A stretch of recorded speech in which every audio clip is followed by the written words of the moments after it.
The left is going to tell you exactly how it is. No, they will not. You cannot trust either side to tell you how it is if they're reporting on one of their own. And this is a perfect example of that.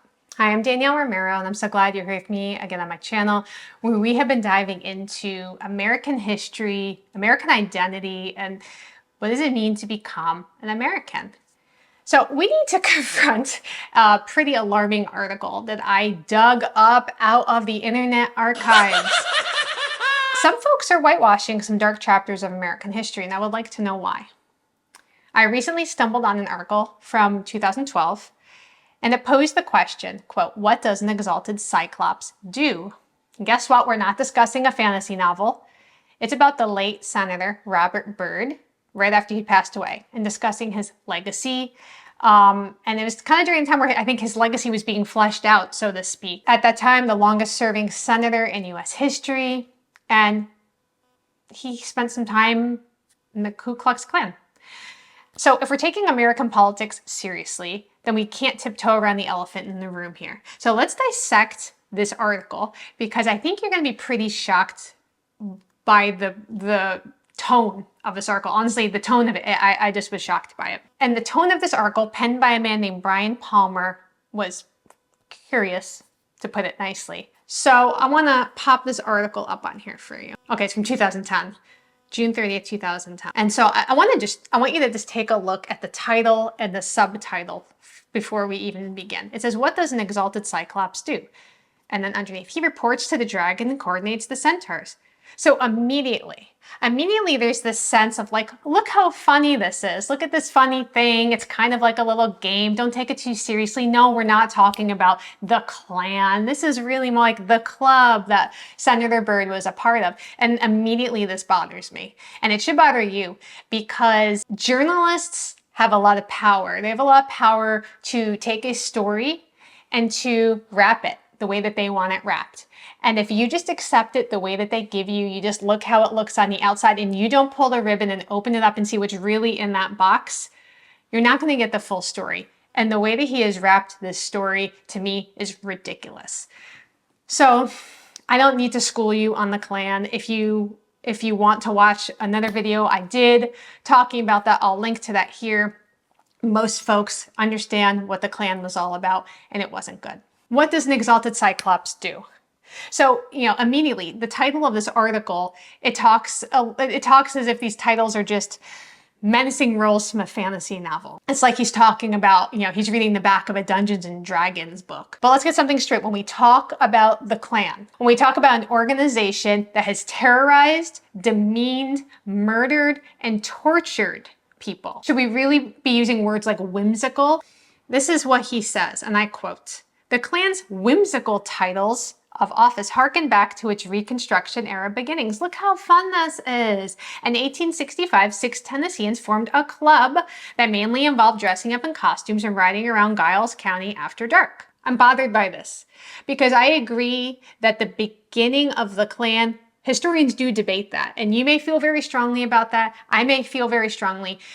But we know what it is now. When we're looking back, I feel like describing this as whimsical, to me, this is a red flag, but it gets worse. To be fair, this article does dive into history, and it outlines the roles and responsibilities of the exalted cyclops. Things like, quote, "presiding over the Council of the Centaurs," and, quote, "writing quarterly reports to the Grand Giant." Yeah, that's what Senator Byrd was doing. He was writing quarterly reports to the Grand Giant, and that's all he was doing while they were playing Dungeons and Dragons in their basement. No, this is such a deliberate obfuscation of history. It makes me feel sick. And this is coming from Slate, which I think a lot of people would say, oh, Slate tells it like it is. The left is going to tell you exactly how it is. No, they will not. You cannot trust either side to tell you how it is if they're reporting on one of their own. And this is a perfect example of that. What this article either doesn't grasp, but what this author doesn't grasp or doesn't want you to grasp, is the weight of these titles,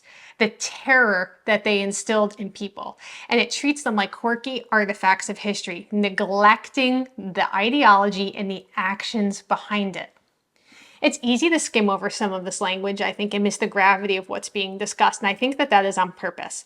For example, this piece notes that, quote, the meeting agenda for a typical clavern in the 1940s when Byrd was an exalted Cyclops would have included a discussion of a Black or Jewish outrages against the native-born white Protestants. What? Quote, discussion of Black or Jewish outrages? This isn't a book club. These were conversations that were not just grounded in racism, but it was conversations that led to actions, violent actions. And the idea that he's going to bring this up and say, listen, yes, they would sit down and they would write their quarterly reports and here's their meeting agenda and they kind of discussed this. This is outrageous. But it continues. Byrd denied that his members ever discussed violence or even so much as held a parade, and there's no evidence to contradict his claims. This sentence is the point of this article to absolve Senator Byrd, as if not participating in a parade is some kind of a moral victory.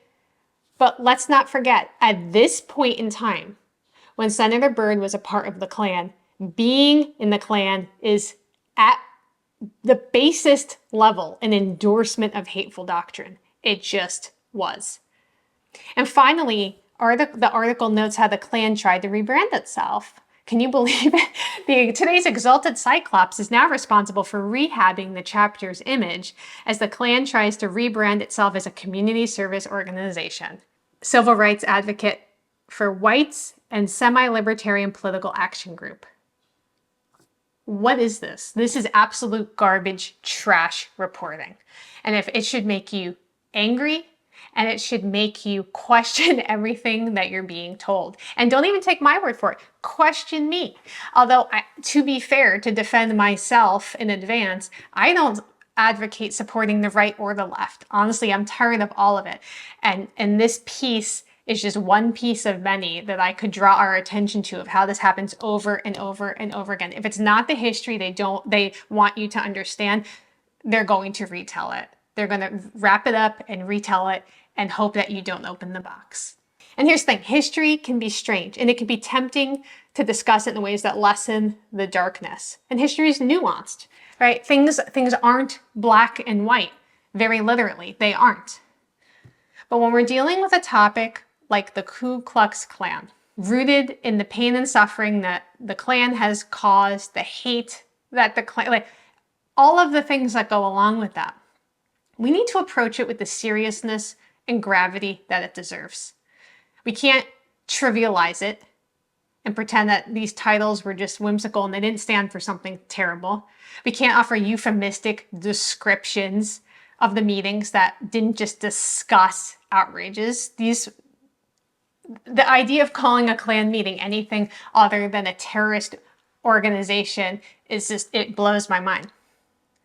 Because these words, these titles, these meetings, they're not just little eccentric quirks in history. They're chilling reminders of a struggle that is not totally over. And so the next time you read a political piece like this, question how it's discussed. Question the words that are used. Because believe me, the way we talk about our past says a lot about who we are today.